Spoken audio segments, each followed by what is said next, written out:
Hello everyone, we're looking at a SFD 1001 disk drive which once belonged to the company where I had my first ever programming job. Now last week we got as far as recapping the direct drive circuit board and putting the drive back together. This week we are going to install the power supply, we're going to recap the main PCB, we're going to replace the IEEE 488 connector, and we're going to Retrobright the case, and then we're going to reassemble it all and finally see if it actually works. So let's get started.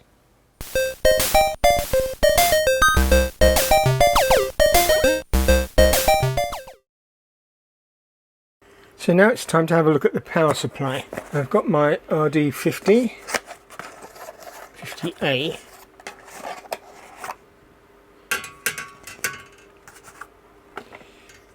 Which, because of this big hole, there isn't really anywhere to screw it. There's these two screw holes, but they fit firmly, you can see they fit firmly in the middle of this gap. So the only thing that I can think of is either put it on the ground here, and then underneath you can see this screw could be held on with a washer, and we could possibly put a washer through there, but I don't think my washers are actually big enough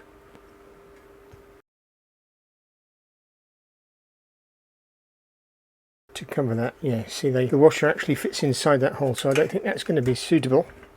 The other thing is to fit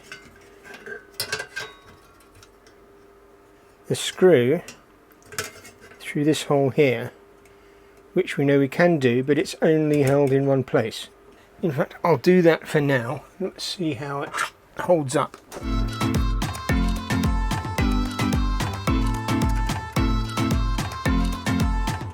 These are M3 screws, which happen to be exactly the right size. That's not going anywhere, but it's also only held down in one place. And it's going to rattle around, so I don't think this is really suitable, but I could always lash it down with some cable ties.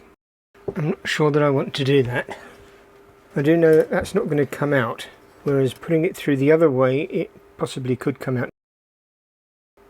Looking at the electrical end, we need to clean up the fuse holder, we need to take this out.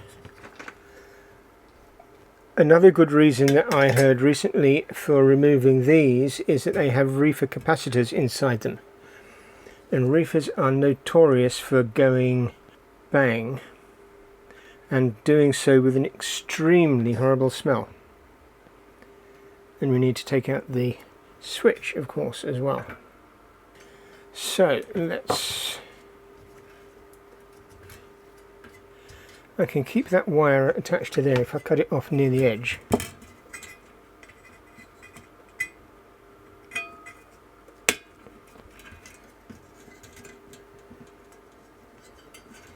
This one doesn't really matter. So I've got a replacement socket that is literally just the socket and does not have any capacitors in it.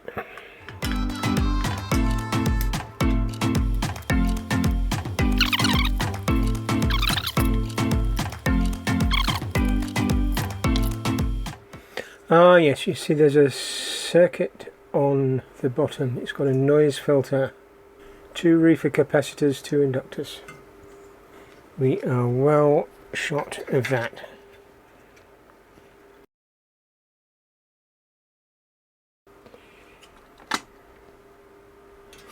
During the cut I took the opportunity to take the heat shrink off the switch and the fuse holder. Switch, fuse holder, switch, because you really didn't need to see violence against cable. So I'm going to take the actual wires off. Help, there we go, there we go, there we go. It's all coiled round, which doesn't really help.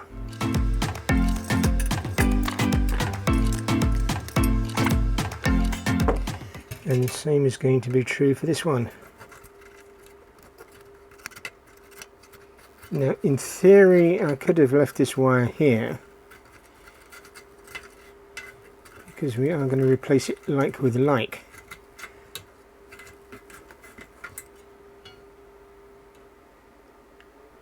Oh no, we're not. We need a new switch because the contact came out.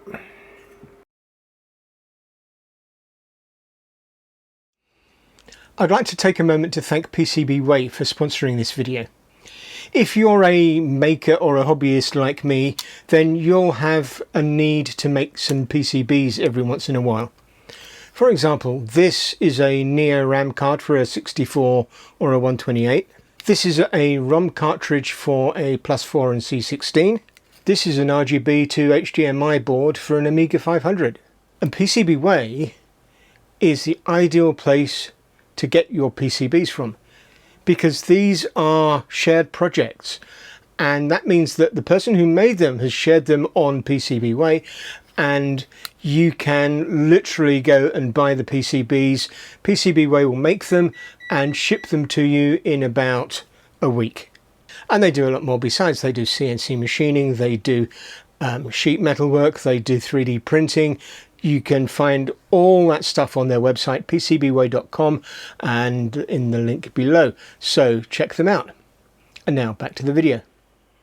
While I'm waiting for parts, it's a good idea to have a look at the lid and the base and see if we can do some cleaning.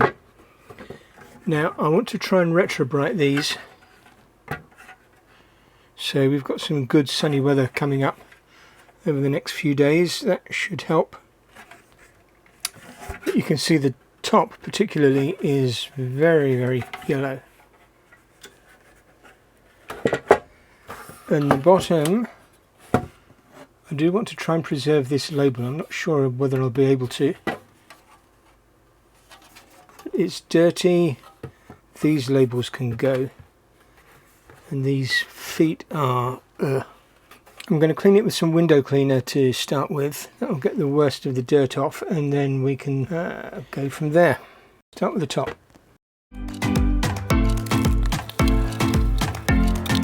It's not doing very much. Let's try some IPA, see if that does anything.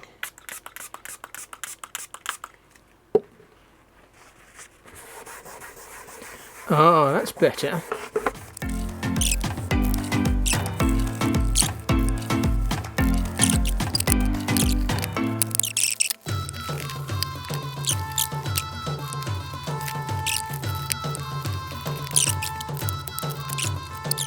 These are cleaned up more or less as much as they will go. I took the Commodore badge out to clean it, but I've put it back in for retrobrighting. That's the original colour.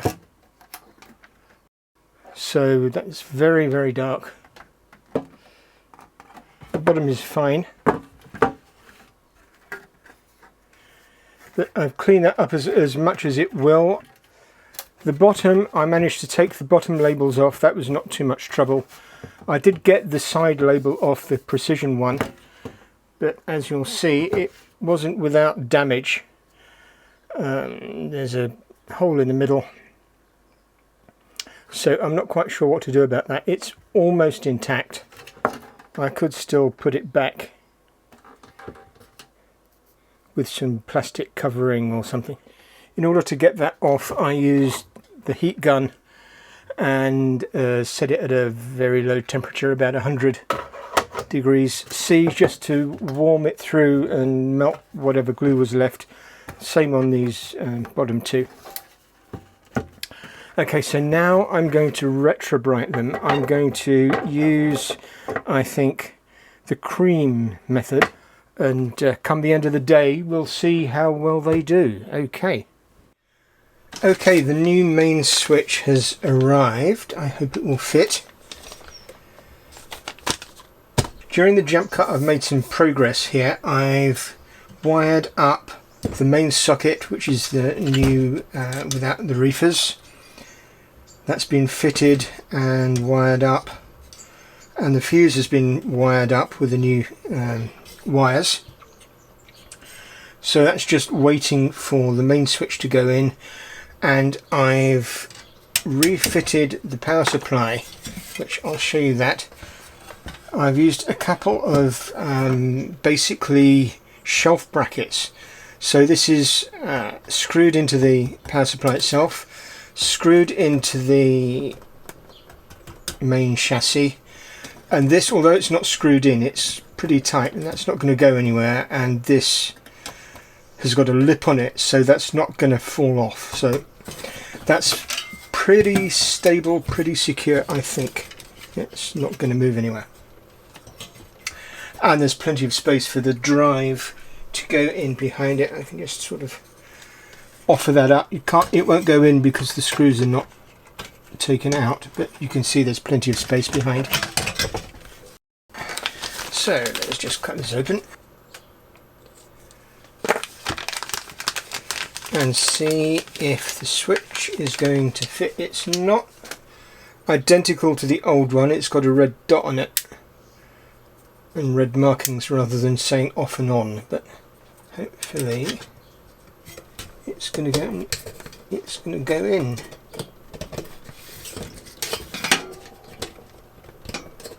Go in, go in, go in. Oh. And we can attach the final two wires and put the sleeving on the wires before you put the wires on the switch, because otherwise you'll just have to take them off and do it all again. Okay, I think this one actually needs to be somewhat shorter. So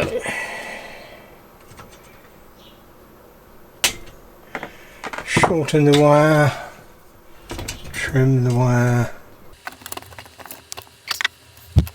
and tin the wire. Where did I put the solder? That's two. So actually it's going to be easier to do if I take that off.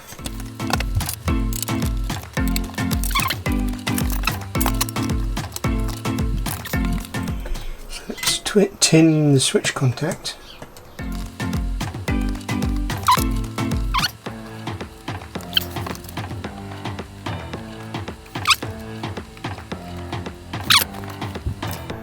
Now for the heat shrink, there we go. I'll use the heat gun at about 100 degrees.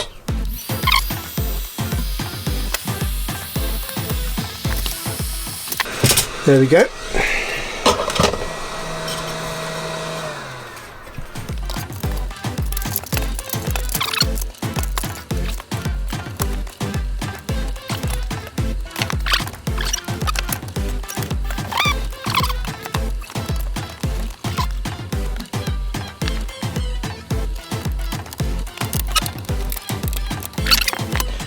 So that is the power supply wired in. Now we need to check that these voltages output are correct, and then we need to wire the main PCB back into it. So start putting it back together. While I've got the soldering iron out, what I want to do is replace this horrible old rusty connector with this new one, and replace these electrolytics. So let's do that. We've got 5 capacitors of 3 sizes. So I've got some brand new capacitors. These are, I think, Panasonic's. Let's put this one on first.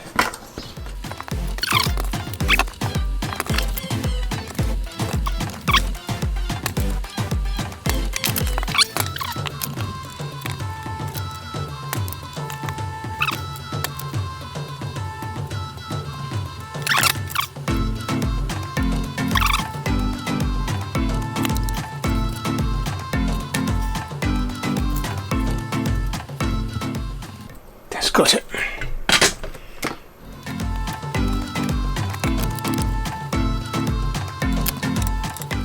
So that's that one.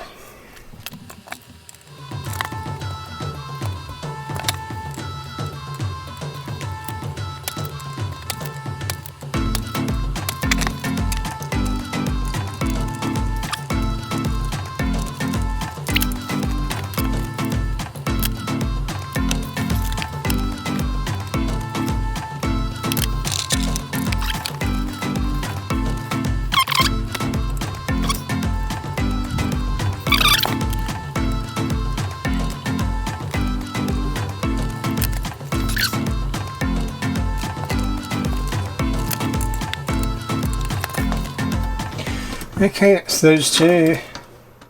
So this one, it looks like has been soldered before, judging by the fact that there's flux on the board.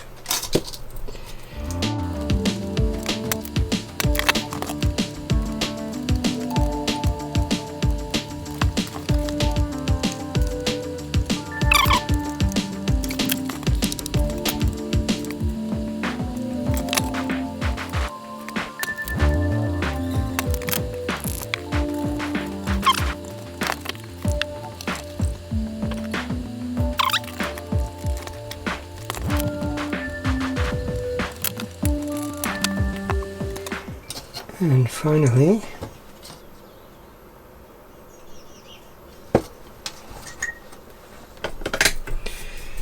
I'm going to try just pulling the leads out and doing the solder gun afterwards.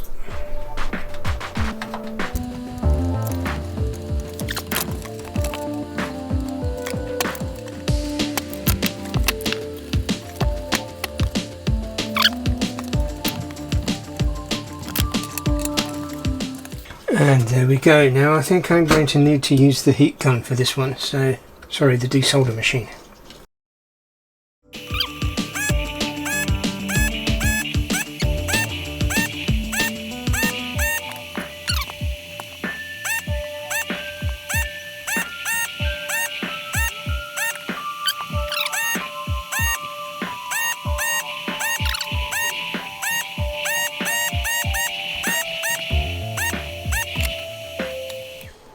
I think we may have still lost a couple of connections.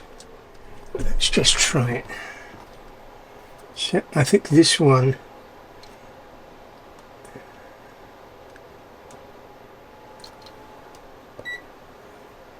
turn it to BP.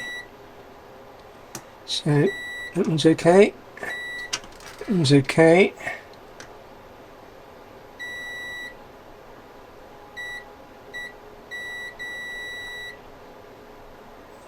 Okay, that one's not.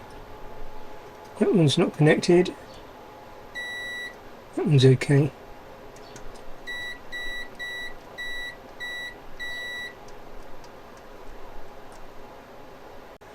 Okay, yeah, so there's just one that we need to make sure that we bodged.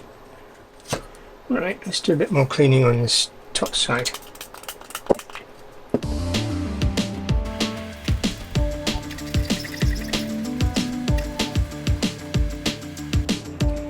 Okay, now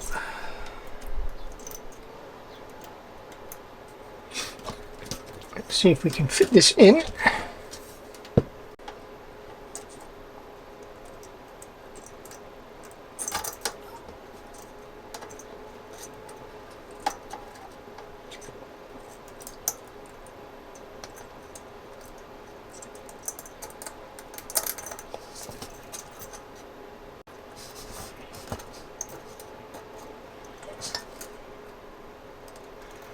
Very fiddly to get in.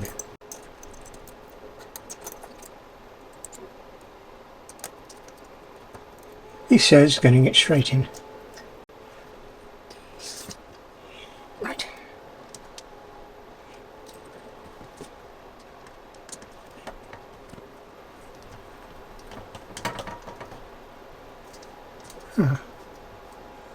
It's interesting. It looks like it's a different thread size.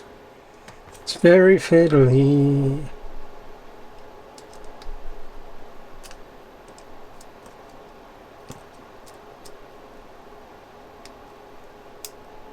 No, it's not.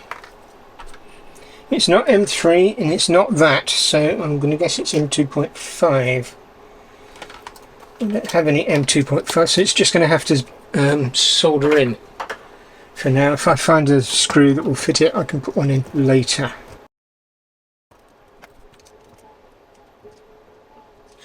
So we'll do the usual trick of tacking down the corners and then checking that it's okay.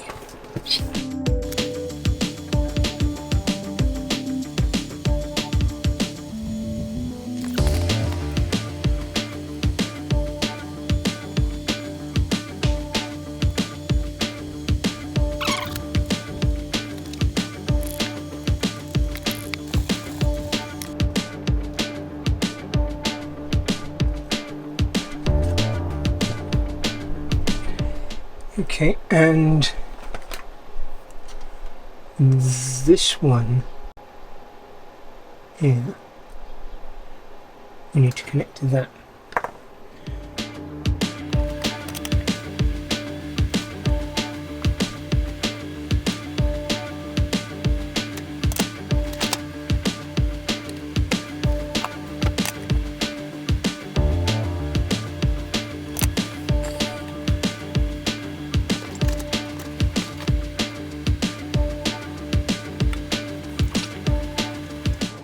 Don't send it to the wrong place.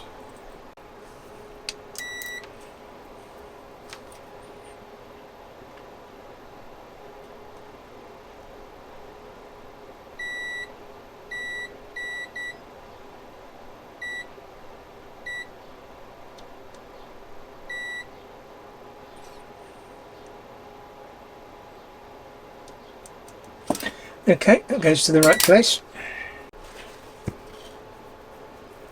Okay, now we can start putting the drive back together. Right, before we start putting this all back together, let's just check the voltages. So we'll plug them in.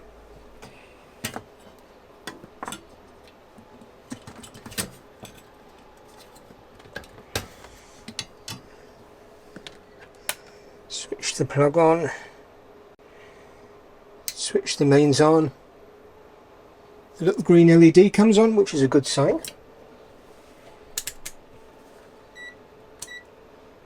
Volts. Right, so the first one is from here to here. That should be 5 volts. Yes, 5.09. Second one is from here to here. That should be 12 volts. 11.6. Yep, that's good. Switch that off. Okay, so now we can start putting it back together. Let's take the power out. First thing I'll put in is the drive. Now remember, we don't know whether this even worked before we started tinkering with it, so it's entirely unknown. Right, this slides into here.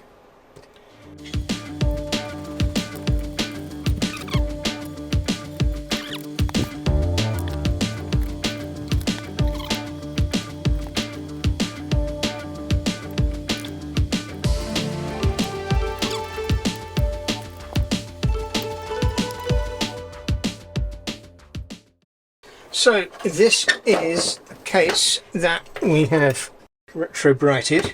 Now it was not entirely successful, but it's better than it was. Unfortunately, you can see it's come out a little bit mottly, which is a shame. But you can see it's a lot closer to the original colour than it used to be. Right, so this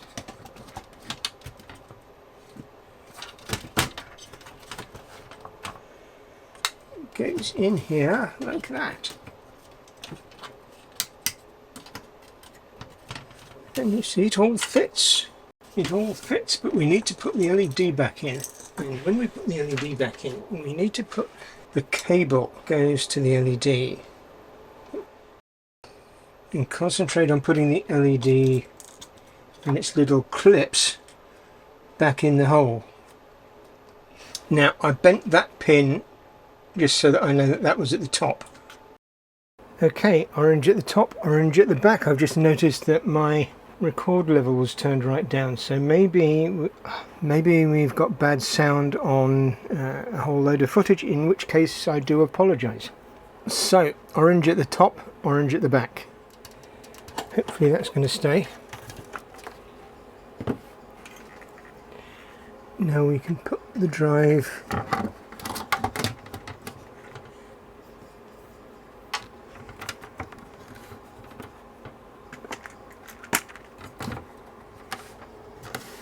in, and we can secure it.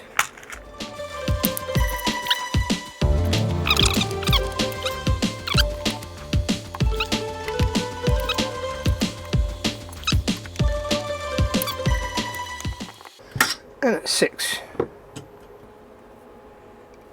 I cut the output wires from the original power board and wired them into the main well.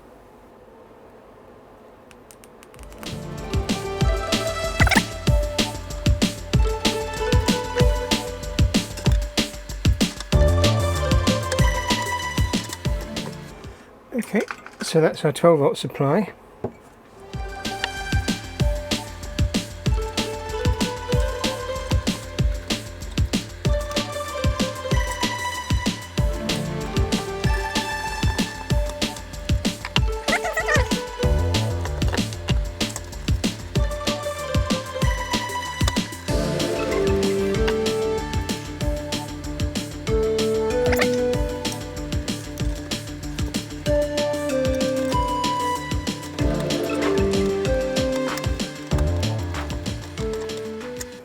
There we go. And now we can finally put the motherboard back.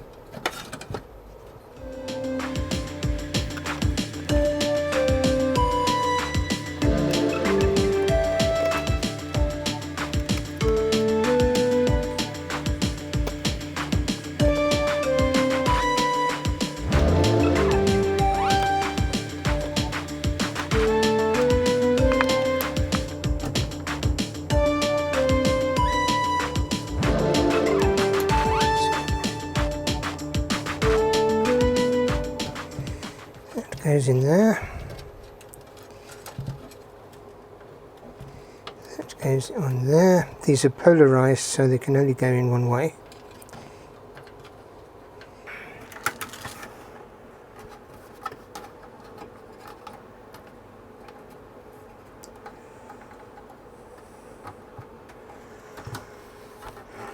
Goes in there.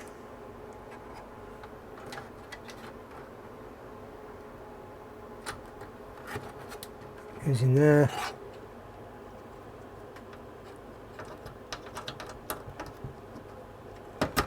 Goes in there.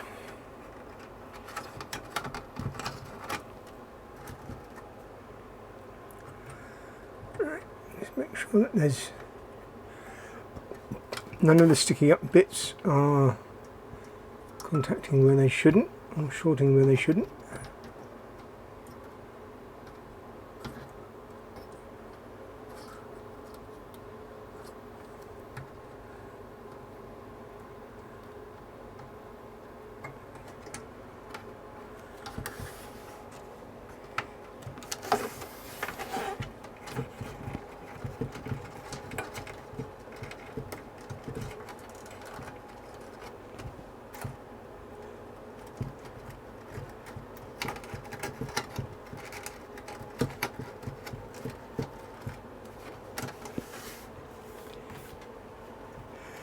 Okay, now we're going to have to remember to be careful for the moment until I've found some suitable screws for that.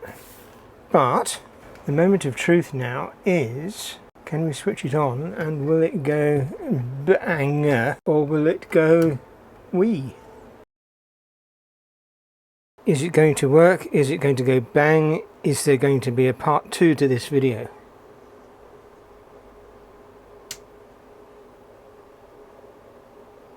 Okay, we've got 2 red lights. Okay, that's sort of encouraging. It does mean it didn't go bang, but it's not working, and so I'm not sure that I really expected it to work, to be honest. But we do know that we get the lights coming on, which is a good sign.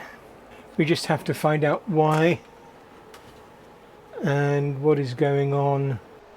Well, that is sort of working in the sense that we've got some lights that come on, but it's not working as a disk drive, and we're going to have to come back and we're going to have to fault find it. So look out for part 2. And if you want to be notified of part 2, make sure that you subscribe and like this video, and please feel free to comment in the section below if you have any ideas as to what might be wrong with it and how we can go about sorting it out. Before that, there's a video over there that you really might like, so check it out. See ya. Bye. Bye. You still here?